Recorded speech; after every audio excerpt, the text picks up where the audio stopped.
ಓಂ ಶ್ರೀ ಗುರು ಬಸವಲಿಂಗಾಯ ನಮಃ. ಸರ್ವರಿಗೂ ಶರಣು ಶರಣಾರ್ಥಿಗಳು.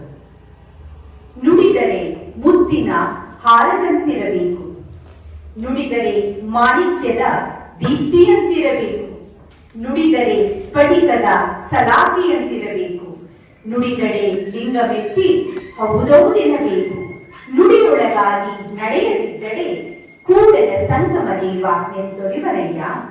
ವಿಶ್ವಗುರು ಬಸವಣ್ಣನವರ ವಚನವನ್ನ ಸ್ಮರಿಸುತ್ತಾ ಇಂದು ಶರಣ ವಿಶ್ವವಚನ ಫೌಂಡೇಶನ್ ಮೈಸೂರು ವತಿಯಿಂದ ವಚನ ಗ್ರಾಮ ಕಾರ್ಯಕ್ರಮವನ್ನ ಹಾಗೂ ಸಹಯೋಗದೊಂದಿಗೆ ನಮ್ಮ ಜಾಗತಿಕ ಲಿಂಗಾಯತ ಮಹಾಸಭಾದವರು ಕೂಡ ಈ ಒಂದು ಕಾರ್ಯಕ್ರಮಕ್ಕೆ ಸಹಯೋಗವನ್ನು ಕೊಟ್ಟಿದ್ದಾರೆ. ವಚನ ಸಾಹಿತ್ಯ ಸಂಶೋಧಕ ಡಾಕ್ಟರ್ ಎಂ.ಎಂ. ಕಲಬುರ್ಗಿ ಇವರ ಸ್ಮರಣಾರ್ಥ ಶ್ರೀ ದಯಾನಂದ್ ಬಸವಶಿವ ಪ್ರಸಾದ್ ಬಿಎನ್ ಶಿವಪ್ರಸಾದ್ ಅವರ ದತ್ತಿ ಅಂಗವಾಗಿ ಮೂಡಲಪುರ ಚಾಮರಾಜನಗರ ತಾಲೂಕು ಮತ್ತು ಜಿಲ್ಲೆ ಈ ಒಂದು ಗ್ರಾಮದಲ್ಲಿ ವಚನ ಗ್ರಾಮ ಕಾರ್ಯಕ್ರಮವನ್ನ 24ನೇ ಕಾರ್ಯಕ್ರಮವನ್ನ ಹಮ್ಮಿಕೊಂಡಿದ್ದೇವೆ. ಈ ಕಾರ್ಯಕ್ರಮದ ಉದ್ಘಾಟನೆಯನ್ನ ನೆರವೇರಿಸುತ್ತಿರುವಂತಹ ಶ್ರೀಯುತ ಎನ್ ಶಿವಪ್ರಸಾದ್, ಕೋಶಾಧ್ಯಕ್ಷರು, ಜಾಗತಿಕ ಲಿಂಗಾಯತ ಮಹಾಸಭಾ ಚಾಮರಾಜನಗರ ಜಿಲ್ಲಾ ಘಟಕ, ಇವರಿಗೆ ನಮ್ಮ ಶರಣ ವಿಶ್ವವಚನ ಫೌಂಡೇಶನ್ ವತಿಯಿಂದ ಹಾಗೂ ವೈಯಕ್ತಿಕವಾಗಿ ಹೃದಯಪೂರ್ವಕ ಸ್ವಾಗತವನ್ನ ಕೋರುತ್ತಿದ್ದೇನೆ.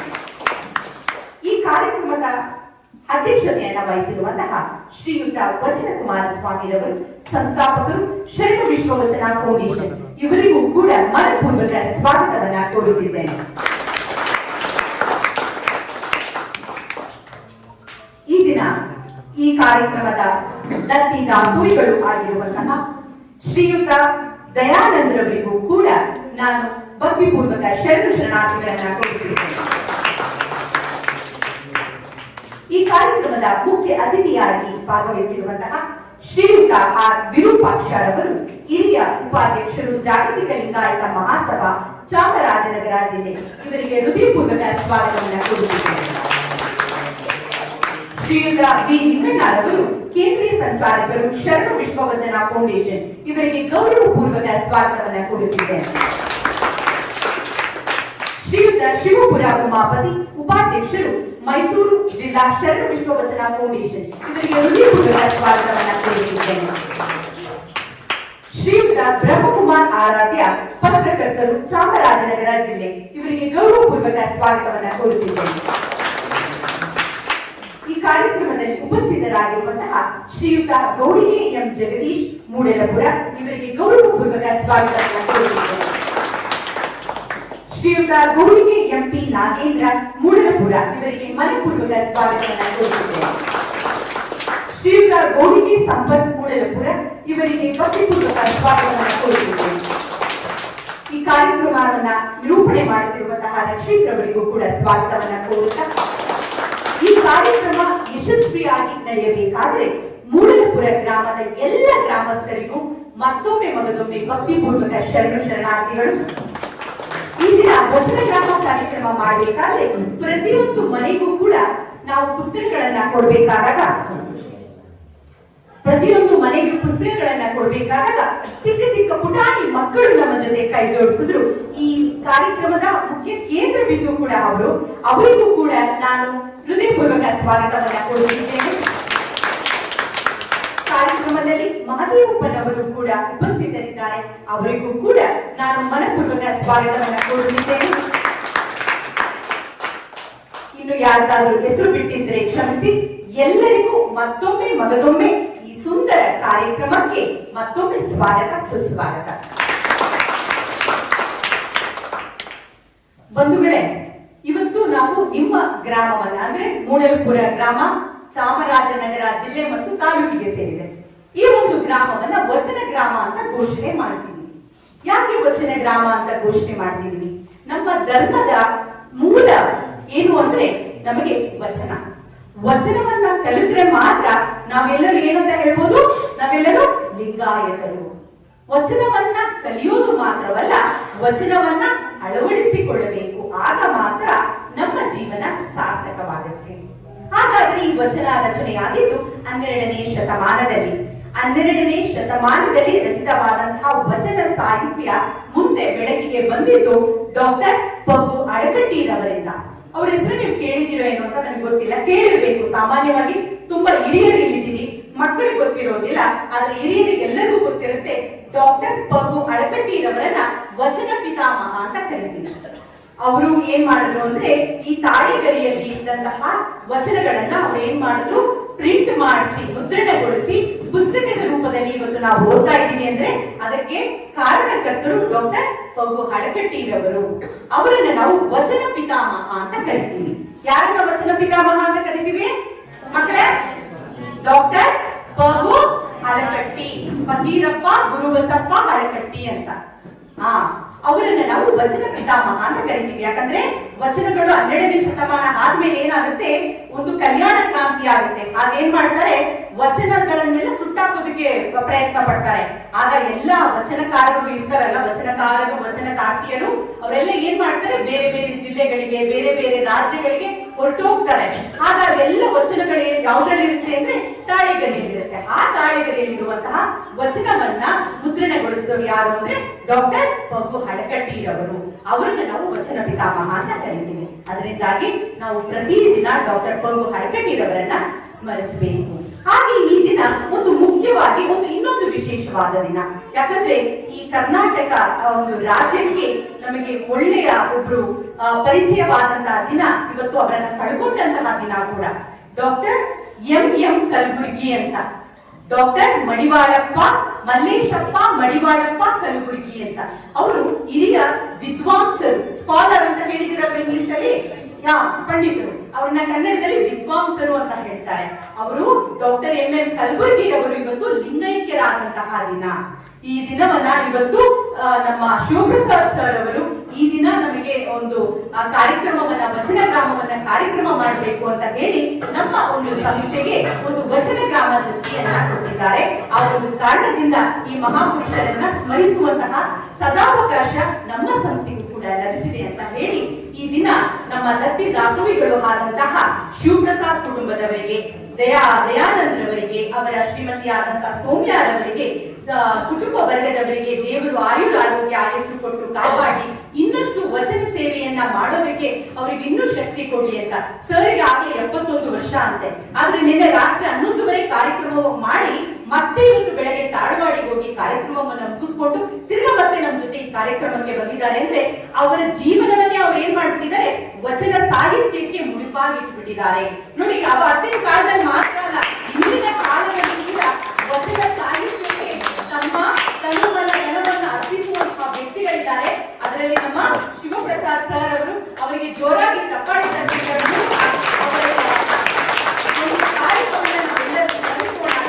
ಇನ್ನಷ್ಟು ಆಯಸ್ಸು ಆರೋಗ್ಯ ಶಕ್ತಿ ಕೊಡ್ಲಿ. ಈ ವಚನ ಸೇವೆಯನ್ನ, ಬಸವಣ್ಣನ ಸೇವೆಯನ್ನ ಮಾಡೋದಕ್ಕೆ ಅವ್ರು ದೇವರು ಅವರಿಗೆ ಸಾಕಷ್ಟು ಇನ್ನಷ್ಟು ಶಕ್ತಿ ಕೊಡ್ಲಿ ಅಂತ ನಾವು ಈ ಮೂಲಕ ಕೇಳಿಕೊಳ್ಳೋಣ. ಈಗಾಗಲೇ ನಾನು ಹೇಳಿದೆ 12ನೇ ಶತಮಾನದಲ್ಲಿ ವಚನ ಸಾಹಿತ್ಯ ಬೆಳಕಿಗೆ ಬಂತು ಅಂತ ಹೇಳಿದೆ.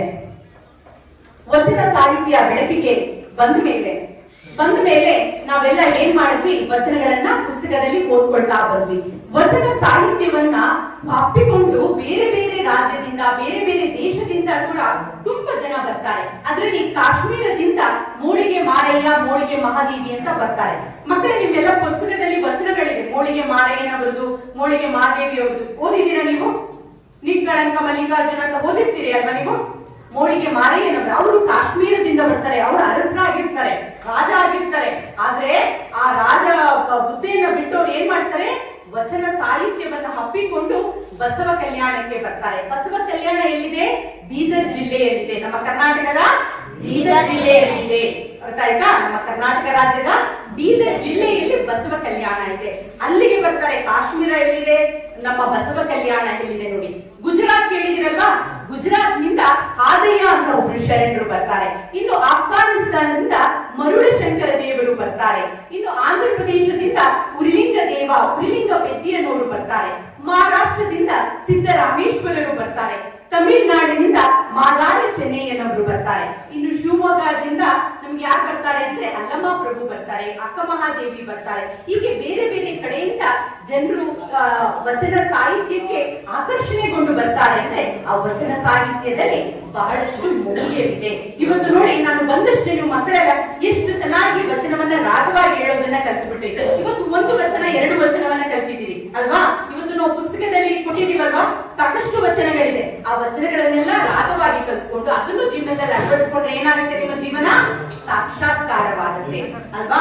ಮೊದಲು ಬಸವ ಜಯಂತಿ, ಇವತ್ತು ನಾವೆಲ್ಲರೂ ಬಸವಣ್ಣನವರನ್ನ ಸ್ಮರಿಸ್ತಾ ಇದ್ದೀವಿ, ಬಸವ ಜಯಂತಿಯನ್ನ ಆಚರಿಸ್ತೀವಿ ಅಂದ್ರೆ ಮೊದಲು ನಮ್ಮ ಬಸವ ಜಯಂತಿಯನ್ನ ಆಚರಣೆಗೆ ತಂದವರು ಅರಳೇಕರ ಮಂಜಪ್ಪ ಅಂತ. ಅವರನ್ನ ಕರ್ನಾಟಕದ ಗಾಂಧಿ ಅಂತ ಕರೀತಾರೆ. ಅರಳೇಕರ ಮಂಜಪ್ಪ ಹಾಗೂ ಮೃತ್ಯುಂಜಯ ಸ್ವಾಮಿಯವರು ದಾವಣಗೆರೆಯಲ್ಲಿ ಪ್ರಥಮವಾಗಿ ಬಸವ ಜಯಂತಿಯನ್ನ ಆಚರಣೆಗೆ ತರ್ತಾರೆ. ಅದರ ನಂತರವೇ ಇವತ್ತು ನಾವೆಲ್ಲರೂ ಪ್ರತಿ ವರ್ಷ ಬಸವಣ್ಣನವರನ್ನ ಸ್ಮರಣೆ ಮಾಡ್ತಾ ಹೋಗ್ತಾ ಇದ್ದೀವಿ.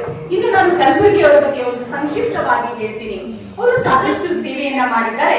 ಇವರು ಹುಟ್ಟಿದ್ದು 28/11/1938ರಲ್ಲಿ ಗುಬ್ಬೇವಾಡ ಅಂದ್ರೆ ಸಿಂದಗಿ ತಾಲೂಕಿನ ವಿಜಯಪುರ ಜಿಲ್ಲೆ. ನಿಮ್ಗೆಲ್ಲರಿಗೂ ಬಿಜಾಪುರ ಅಂದ್ರೆ ಗೊತ್ತಾಗುತ್ತೆ.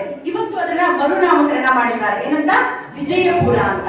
ವಿಜಯಪುರ ಜಿಲ್ಲೆಯವರು ನಮ್ಮ ಎಂ ಕಲಬುರ್ಗಿ ಅವರು.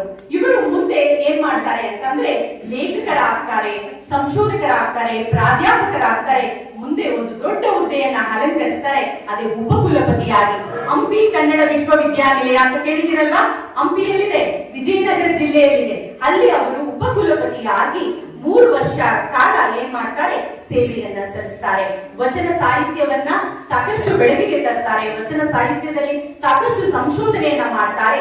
ಇಂದು ನಮ್ಮ ಕರ್ನಾಟಕ ಸರ್ಕಾರ ತಂದಿರುವಂತಹ ವಚನ ಸಂಪುಟದಲ್ಲಿ ಮುಖ್ಯ ಸಂಪಾದಕರಾಗಿ ಅವರು ಸೇವೆಯನ್ನ ಸಲ್ಲಿಸಿದರು. ಇಂತಹ ಒಳ್ಳೆಯ ಪುರುಷರು, ಅವರಿಗೆ ಸಾಕಷ್ಟು ಪ್ರಶಸ್ತಿಗಳು ಕೂಡ ಲಭಿಸಿ ಬಂದಿದೆ. ಕೇಂದ್ರ ಸಾಹಿತ್ಯ ಅಕಾಡೆಮಿ ಪ್ರಶಸ್ತಿ ಆಗಿರ್ಬೋದು, ಜನಪದ ಪ್ರಶಸ್ತಿ ಆಗಿರ್ಬೋದು, ಯಕ್ಷಗಾನ ಪ್ರಶಸ್ತಿ ಆಗಿರ್ಬೋದು, ನಾಡೋಜ ಪ್ರಶಸ್ತಿ ಆಗಿರ್ಬೋದು, ಬಸವ ಪುರಸ್ಕಾರ ಆಗಿರ್ಬೋದು, ಹೀಗೆ ಹತ್ತಾರು ಪ್ರಶಸ್ತಿಗಳು ಅವರನ್ನ ಹುಡುಕೊಂಡು ಬಂದಿದೆ. ಅಂದ್ರೆ ಅವರು ಸಮಾಜಕ್ಕೆ ಸಲ್ಲಿಸಿರುವಂತಹ ಸೇವೆಗೆ ಅವರಿಗೆ ಇಂತಹ ಪ್ರಶಸ್ತಿಗಳು ಬಂದಿದೆ. ಅವರಿಗೆ ಸಾಹಿತ್ಯ, ಶಾಸನ, ಜಾನಪದ, ನಾಮವಿಜ್ಞಾನ, ಗ್ರಂಥ ಸಂಪಾದನೆ, ಅಷ್ಟಪದಿ ಶಾಸ್ತ್ರ ಮೊದಲಾದ ಕ್ಷೇತ್ರಗಳಲ್ಲಿ ಅವರು ಸಾಧನೆಯನ್ನ ಮಾಡಿದ್ದಾರೆ. ಸೃಜನಶೀಲ ಸಾಹಿತ್ಯದಲ್ಲೂ ಕೂಡ ಆಸಕ್ತಿ ಉಳ್ಳವರಾಗಿ ಕಲಬುರಗಿಯಲ್ಲಿ ಅವರು 2 ನಾಟಕಗಳನ್ನ, ಒಂದು ಕವನ ಸಂಕಲನವನ್ನ ಕೂಡ ಪ್ರಕಟಿಸಿದ್ರು ನಮ್ಮ ಎಂ ಕಲಬುರ್ಗಿರವರು. ಇವರು ನಿವೃತ್ತಿಯ ನಂತರವೂ ಕೂಡ ಮನೆಯಲ್ಲಿ ಸುಮ್ಮನೆ ಕೂತ್ಕೊಳ್ಳಿಲ್ಲ. ಅವರು ಸಂಶೋಧನಾ ಚಟುವಟಿಕೆಗಳನ್ನ ಮುಂದುವರಿಸ್ತಾ ಬಂದ್ರು. ಹೀಗೆ ಹತ್ತಾರು ಕೆಲಸಗಳನ್ನ ಮಾಡಿರುವಂತಹ ಇಂತಹ ಮಹಾಪುರುಷರನ್ನ ನಾವೆಲ್ಲರೂ ಸ್ಮರಿಸಬೇಕು ಅನ್ನೋ ಕಾರಣಕ್ಕೆ ನಮ್ಮ ಶಿವಪ್ರಸಾದ್ ಸರ್ ಅವರು ಈ ದಿನ ಎಂ ಕಲಬುರ್ಗಿರವರು ಲಿಂಗೈಕ್ಯರಾದಂತಹ ದಿನವನ್ನ ಈ ದಿನ ಇವತ್ತು ಅವರು ಒಂದು ವಚನ ಗ್ರಾಮ ಕಾರ್ಯಕ್ರಮವನ್ನ ಇಲ್ಲಿ ಹಮ್ಮಿಕೊಂಡಿದ್ದಾರೆ. ಬಂಧುಗಳೇ, ನಾನು ಹೇಳೋದು ಅಷ್ಟೇ ಒಂದೇ ಮಾತು. ನಮ್ಮ ತನು ಮನ ಶುದ್ಧ ಮಾಡ್ಕೋಬೇಕು ಅಂತಂದ್ರೆ ತನು ಮನ ಮತ್ತೆ ಭಾವ. ತನುವನ್ನ ಶುದ್ಧ ಮಾಡ್ಕೋಬೇಕಂದ್ರೆ ಪ್ರತಿದಿನ ನಾವು ಕಾಯಕವನ್ನ ಮಾಡಬೇಕು. ಎಂತಹ ಕಾಯಕವನ್ನ ಮಾಡ್ಬೇಕು ಅಂದ್ರೆ ಪ್ರಾಮಾಣಿಕ ಕಾಯಕವನ್ನ ಮಾಡ್ಬೇಕು. ಮನ ಶುದ್ಧಿ ಮಾಡ್ಕೋಬೇಕು ಅಂದ್ರೆ ಏನ್ ಮಾಡ್ಬೇಕು? ಇಷ್ಟಲಿಂಗ ಪೂಜೆಯನ್ನ ಮಾಡ್ಬೇಕು. ಏನ್ ಮಾಡ್ಬೇಕು? ಇಷ್ಟಲಿಂಗ ಪೂಜೆ. ಎಲ್ಲರೂ ಕೂಡ ಲಿಂಗವನ್ನ ಧಾರಣೆ ಮಾಡ್ಕೋಬೇಕು. ಲಿಂಗಧಾರಿ ಆಗ್ಬೇಕು. ಲಿಂಗಧಾರಿ ಆದವರು ಮಾತ್ರ ಲಿಂಗಾಯತರು. ಅರ್ಥ ಆಯ್ತಾ? ಲಿಂಗಧಾರಿಯಾಗಿ ನೀವೇನ್ ಮಾಡಬೇಕು? ಇಷ್ಟಲಿಂಗವನ್ನ ಪೂಜೆ ಮಾಡಿದ್ರೆ ಸಾಕು. ಮತ್ತೆ ಯಾವ ದೇವರನ್ನು ನೀವು ಪೂಜೆ ಮಾಡುವ ಅವಶ್ಯಕತೆ ಇಲ್ಲ. ಇಷ್ಟಲಿಂಗ ಪೂಜೆ ಮಾಡಿದ್ರೆ ನಿಮ್ಗೆಲ್ಲ ಏನೇನ್ ಬೇಕು ಆ ಪರಮಾತ್ಮ ಎಲ್ಲವನ್ನ ಕರುಣಿಸ್ತಾನೆ. ಆದ್ರಿಂದ ಈ ಮನಸ್ಸು ಶುದ್ಧಿಗೋಸ್ಕರ ಏನ್ ಮಾಡ್ಬೇಕು? ಇಷ್ಟಲಿಂಗ ಪೂಜೆಯನ್ನ ಮಾಡಬೇಕು. ಹಾಗಾದ್ರೆ ಭಾವ ಶುದ್ಧಿಗೋಸ್ಕರ ಏನ್ ಮಾಡ್ಬೇಕು ಅಂದ್ರೆ ದಾಸೋಹವನ್ನ ಮಾಡ್ಬೇಕು. ಈ ದಿನ ನೋಡಿ ದಾಸೋಹವನ್ನ ಕೂಡ ಈ ಕಾರ್ಯಕ್ರಮದಲ್ಲಿ ಏರ್ಪಡಿಸಿದ್ದಾರೆ. ಇವತ್ತು ತನು ಶುದ್ಧಿ ಆಗ್ತಿದೆ, ಮನಶುದ್ಧಿ ಆಗ್ತಾ ಇದೆ, ಭಾವ ಶುದ್ಧಿ ಆಗ್ತಿದೆ. ಈ ತನು ಮನ ಭಾವ ಶುದ್ಧಿ ಆದ್ರೆ ನಾವು ಪರಮಾತ್ಮನಿಗೆ ಬಹಳ ಹತ್ತಿರವಾಗ್ತೀವಿ ಅಂತ ಹೇಳ್ತಾ, ನೀವೆಲ್ಲರೂ ವಚನಗಳನ್ನ ಓದಿ ವಚನದಲ್ಲಿರುವಂತಹ ಆ ಮೌಲ್ಯಗಳನ್ನ ಜೀವನದಲ್ಲಿ ಅಳವಡಿಸಿಕೊಳ್ಳಿ ಅಂತ ಹೇಳ್ತಾ, ಅಂಬಿಗರ ಚೌಡಯ್ಯನವರ ಒಂದು ವಚನ ನನಗೆ ನೆನಪಿಗೆ ಬರುತ್ತೆ. ಬಡತನಕ್ಕೆ ಉಂಬುವ ಚಿಂತೆ, ಉಣಲಾದರೆ ಉಡುವ ಚಿಂತೆ, ಉಡಲಾದರೆ ಇಡುವ ಚಿಂತೆ, ಇಡಲಾದರೆ ಎಂಡಿರ ಚಿಂತೆ, ಎಂಡಿರಾದರೆ ಮಕ್ಕಳ ಚಿಂತೆ, ಮಕ್ಕಳಾದರೆ ಬದುಕಿನ ಚಿಂತೆ, ಬದುಕಾದರೆ ಕೇಡಿನ ಚಿಂತೆ, ಕೇಡಾದರೆ ಮರಣದ ಚಿಂತೆ. ಇಂತಿ ಹಲವು ಚಿಂತೆಯಲ್ಲಿಪ್ಪವರ ಕಂಡೆ ಶಿವ ಚಿಂತೆಯಲ್ಲಿಪ್ಪವರ ಒಬ್ಬರನ್ನು ಕಾಣಲಿಂದಾತ ನಮ್ಮ ಅಂಬಿಗರ ಚೌಡಯ್ಯ ನಿಜ ಶರಣರು ಅಂತ ಹೇಳ್ತಾರೆ. ಆದ್ರೆ ಇವತ್ತು ನಾವು ವಚನ ಗ್ರಾಮ ಕಾರ್ಯಕ್ರಮ ಮಾಡಿಕೊಂಡು ಎಲ್ಲರ ಮನೆಗೂ ಹೋಗಿ ವಚನ ಪುಸ್ತಕಗಳನ್ನ ಕೊಟ್ಟು 6:30-7 ಗಂಟೆ ಅಷ್ಟೊತ್ತಿಗೆ ಬಸವೇಶ್ವರ ದೇವಸ್ಥಾನ ಆವರಣದಲ್ಲಿ ನೀವೆಲ್ಲರೂ ಬರಬೇಕು. ಇವತ್ತು ನಾವೊಂದು ಕಾರ್ಯಕ್ರಮವನ್ನ ಇಲ್ಲಿ ಮಾಡ್ತಿದೀವಿ ಅಂತ ಹೇಳಿದಾಗ ನೀವೆಲ್ಲರೂ ಇಷ್ಟು ಜನ ಇಲ್ಲಿ ಭಾಗವಹಿಸಿದ್ದೀರಿ, ಇವತ್ತೆಲ್ಲರೂ ಉಪಸ್ಥಿತರಿದ್ದೀರಿ ಅಂದ್ರೆ ನೀವೆಲ್ಲರೂ ಶಿವಭಕ್ತರು, ನೀವೆಲ್ಲರೂ ಶಿವನ ಕೃಪೆಗೆ ಪಾತ್ರರಾಗಿದ್ದೀರಿ. ಆದ್ದರಿಂದ ಅಂಬಿಗರ ಚೌಡಯ್ಯನವರ ಈ ವಚನವನ್ನು ಸುಳ್ಳು ಮಾಡ್ತಿದ್ದೀರಿ. ಶಿವಚಿಂತೆ ಮಾಡುವವರು ಕೂಡ ಮೂಡ್ಲುಪುರ ಗ್ರಾಮದಲ್ಲಿದ್ದಾರೆ.